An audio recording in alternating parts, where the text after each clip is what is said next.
Everyone, good night with Shipra में आपका स्वागत है। मैं हूँ शिप्रा झा, हर रोज की तरह हाजिर हूँ आपके सामने एक नई कहानी लेकर। तो चलिए शुरुआत करते हैं। एक इंसान प्यास से बेचैन होकर भटक रहा था, तभी उसे गंगा जी दिखाई दी।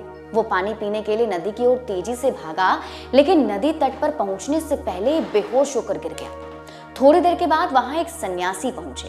उन्होंने उसके मुंह पर पानी का छींटा मारा तो वो होश में आया। उस इंसान ने उनके चरण छू लिए और अपने प्राण बचाने के लिए धन्यवाद करने लगा। सन्यासी ने कहा, बचाने वाला तो भगवान है, मुझ में इतना सामर्थ्य कहाँ। शक्ति होती तो मेरे सामने बहुत से लोग मरे हुए पड़े थे, मैं उन्हें ना बचा लेता। मैं तो सिर्फ बचाने का माध्यम बना हूँ। इसके बाद सन्यासी जाने लगे तो व्यक्ति ने कहा, मैं भी आपके साथ चलूंगा। सन्यासी ने पूछा, तुम कहाँ तक चलोगे? व्यक्ति बोला, जहां तक आप जाएंगे वहां तक आपके साथ जाऊंगा। वो बोले, मुझे तो खुद नहीं पता कि मैं कहाँ जा रहा हूँ और मेरा अगला ठिकाना कहाँ है। सन्यासी ने उसे समझाया कि उसकी कोई मंजिल नहीं है, लेकिन फिर भी व्यक्ति अपनी बात पर अड़ा रहा और फिर साधु को मानना पड़ा। दोनों साथ में चल पड़े। कुछ समय बाद उस इंसान ने कहा कि मन तो कहता है कि आपके साथ ही चलता रहूं, लेकिन कुछ जिम्मेदारियां हैं मेरे पास, वो जान नहीं छोड़ती। हाँ, आपकी तरह भक्ति भाव और तप की इच्छा पर विवश हूँ।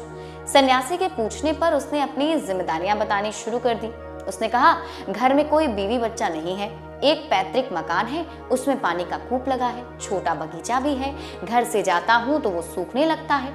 पौधों का जीवन कैसे नष्ट करूं? नहीं रहने पर लोग कूप को गंदा करते हैं, नौकर रखवाली नहीं करते, अब बैल भूखे मरते हैं। बेजुबान जानवर को ऐसे कैसे छोड़ सकता हूँ? फिर उस व्यक्ति ने आगे कहा कि मेरे बहुत से साथी हैं जो मेरे नहीं होने से उदास हो जाते हैं। उनके चेहरे की उदासी को देखकर उनका मुंह भी नहीं छोड़ा जाता। दादा परदादा ने कुछ लेन देन कर रखा था, उसकी वसूली भी देखनी होती है, नहीं तो लोग गबन कर जाएंगे। और अपने नगर से भी बहुत प्रेम है, बाहर जाता हूँ तो मन उधर ही खींचा रहता है। अपने नगर में समय सुकून से बीत जाता है, लेकिन फिर भी मैं आपकी तरह सन्यासी बनना चाहता हूँ। सन्यासी ने उसकी बात सुनी और फिर मुस्कुराने लगे। उन्होंने कहा कि जो तुम कर रहे हो वही जरूरी है, तुम सन्यास की बात मत सोचो, अपना काम करते रहो। व्यक्ति उनकी बात को समझ तो रहा था, लेकिन उस पर सन्यासी बनने का भूत भी सवार था, धूम सवार था कि उसे सन्यासी ही बनना है। अब चलते चलते नगर आ गया। उसे घर को देखने की इच्छा हुई। उसने सन्यासी से बड़ी विनती की। बोला, महाराज मेरे घर चलिए, कम से कम 15 दिन हम घर पर रुकते हैं, सब निपटाकर फिर मैं आपके साथ निकल लूंगा। सन्यासी मुस्कुराने लगे और खुशी खुशी तैयार भी हो गए। उसकी जिद पर सन्यासी रुक गए और उसे बारीकी से देखने लगे। 16वें दिन अपना सामान समेटा सन्यासी ने और निकलने के लिए तैयार हो गए। व्यक्ति ने कहा, महाराज अभी थोड़ा काम और रह गया है, पेड़ पौधों का बस इंतजाम कर दूं, उसके बाद मैं आपके साथ चलूंगा, कुछ दिन और रुक जाइए। सन्यासी ने कहा, तुम हृदय से बहुत ही अच्छे हो, लेकिन किसी भी वस्तु से मोह त्यागने को तैयार ही नहीं हो। मेरे साथ चलने से तुम्हारा कल्याण नहीं हो सकता, यहाँ तक कि तुम किसी भी सन्यासी के साथ रहो, तुम्हारा भला नहीं हो सकता। तो उसने कहा कि कोई है ही नहीं तो फिर किसके लिए मोह करूं? सन्यासी बोले, यही तो और चिंता की बात है। समाज को परिवार समझ लो, उसकी सेवा को भक्ति, ईश्वर को प्रतिदिन सब कुछ अर्पित कर देना, तुम्हारा कल्याण इसी में हो जाएगा, कुछ और करने की जरूरत ही नहीं। वो इंसान उनको कुछ दूर तक छोड़ने आया। विदा होते होते उसने कहा कि कोई उपदेश तो देते जाइए ताकि मेरा जीवन कल्याण हो जाए। सन्यासी हंसे और बोले, सत्य का साथ देना, धन का मोह ना करना। उन्होंने विदा ले ली। कुछ साल बाद वो सन्यासी फिर वहां पहुंचे। उस वक्त व्यक्ति की काफी प्रसिद्धि हो चुकी थी, सभी उसे पक्का और सच्चा मानते थे। लोग उससे परामर्श लेते थे, छोटे मोटे विवाद में वो फैसला देता था, सब उसे मानते थे। उसका चेहरा बता रहा था कि वो संतुष्ट है और प्रसन्न है। सन्यासी कई दिन तक वहां ठहरे, फिर एक दिन अचानक तैयार हो गए चलने के लिए। तो उस व्यक्ति ने कहा, आप इतनी जल्दी क्यों जाने लगे? आपने तो पूछा भी नहीं कि मैं आपके उपदेश के अनुसार आचरण कर रहा हूँ या नहीं। सन्यासी ने कहा, मैंने तुम्हें कोई उपदेश दिया ही कहाँ था? पिछली बार मैंने देखा कि तुम्हारे अंदर निर्जीवों तक के लिए दया है, लेकिन धन का मोह बाधा कर रहा था।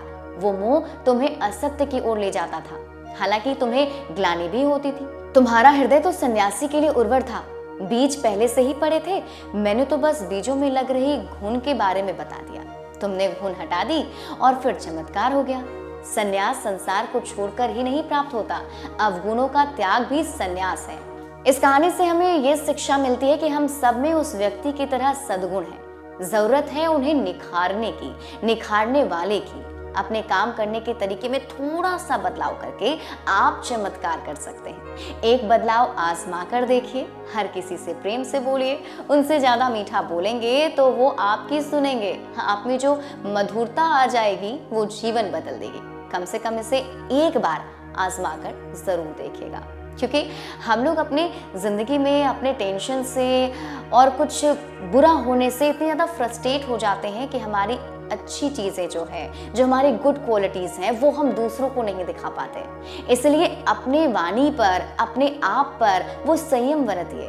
आपके अंदर जो गुड क्वालिटीज हैं उससे आगे करने की कोशिश कीजिए। उसके बाद देखिए सारे लोग कैसे आपके फैन बन जाते हैं।